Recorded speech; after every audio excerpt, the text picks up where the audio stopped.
If you own a home in Calgary or you're about to buy one, the rules around what you can build on your lot just changed. On April 8th, City Council voted to repeal blanket rezoning, and you might have heard it called citywide rezoning or RCG. So here's the honest read on what actually changed, whether it touches your property, and what it means if you're buying, selling, or thinking about a suite. No politics, just what you need to know. I'm David, a realtor with CIR Realty here in Calgary, and lately I have some version of this conversation almost every week right now. And usually it's something around, wait, did my zoning just change and does it hurt my value? So I pulled the actual council decision and read it so you don't have to. One thing up front, I'm a realtor, not a city planner, so this isn't legal advice. And for your exact property, the city has a tool I'll point you to, but the plain read is pretty manageable, so let's get into it. Quick background, because the names can get confusing.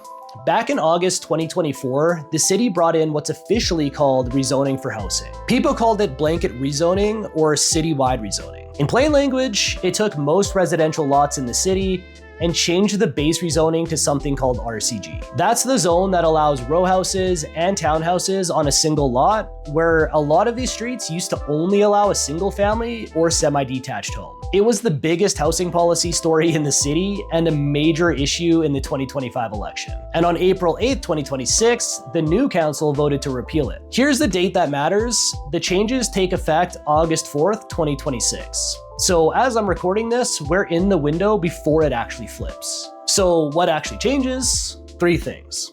First, your property zoning. On August 4th, the city says about 99% of properties go back to the zoning they had before August 2024. The old low density zones come back, things like RC1, RC2, R1, R2. So if your lot got swept into RCG in 2024 and you never applied to build anything under it, it reverts. There's an exception. If you already pulled a permit or already applied before the bylaw takes effect, you're generally grandfathered in. So how do you find out about your specific lot? The city has an interactive address map. You type your address in and it shows your current zoning and your new zoning side by side. I'll drop the link in the description, and that's probably the most useful thing you can do in 2 minutes. Second, and this is the big one for a lot of you, suites. Under the old rules, you could put both a secondary suite, that's a basement or in-home suite, and a backyard suite, a laneway style unit, on the same property.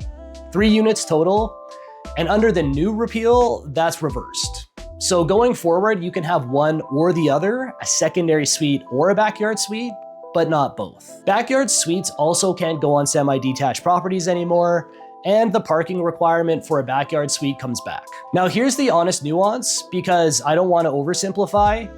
Council also asked the city to bring forward a separate change that would make secondary suites and backyard suites a permitted use in every low-density neighborhood. That one's still being decided at a public hearing on July 21st, so the suite picture isn't fully settled, and the both at once option is going away.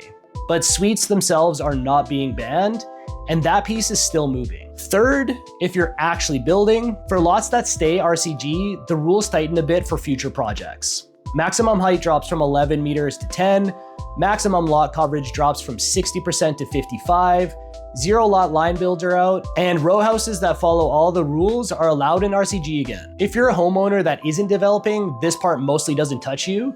If you are, those numbers matter. Okay, so what does this actually mean for you? And let me split it in 3 ways. If you own and you're not planning to build anything, honestly, day to day, probably nothing changes. Your house is your house. The thing worth doing is checking that address map so you know your zoning, especially if you've ever thought about adding a suite down the road. If you're thinking about a suite for rental income or for family, this is where it matters. The 1 suite, not 2 rule changes the math in some properties.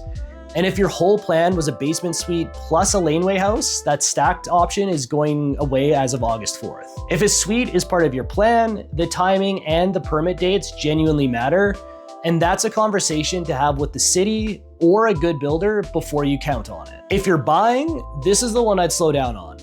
Say you're eyeing a place in Altadore or Haysboro, partly for its laneway suite or roadhouse potential.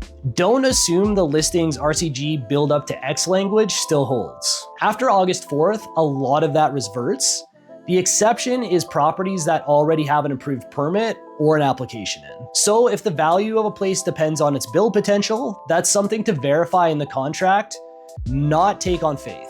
That's a real due diligence issue right now. If you're selling, if your home was marketed on its RCG upside, that story may need updating after August 4th. The flip side, if you're on an established single family street, some owners feel that repeal protects the character of the block. I'm not going to tell you which way to feel about that. I'm just telling you it's a question buyers will ask now, so have an honest answer ready. So the headline, blanket rezoning is repealed. It flips August 4th. Most properties go back to their old zoning. You can do 1 suite instead of 2, and the suite as permitted use piece is still being decided July 21st. The single best move is to look up your own address on the city map and know where you stand. If you've got a specific property and you're not sure how this hits its value or its potential, that's worth a quick conversation before you count on anything. My DMs are always open on Instagram, or you can find me at calgaryrealestatehomes.ca. If this was helpful, subscribe. I do these honest reads on the Calgary market every month.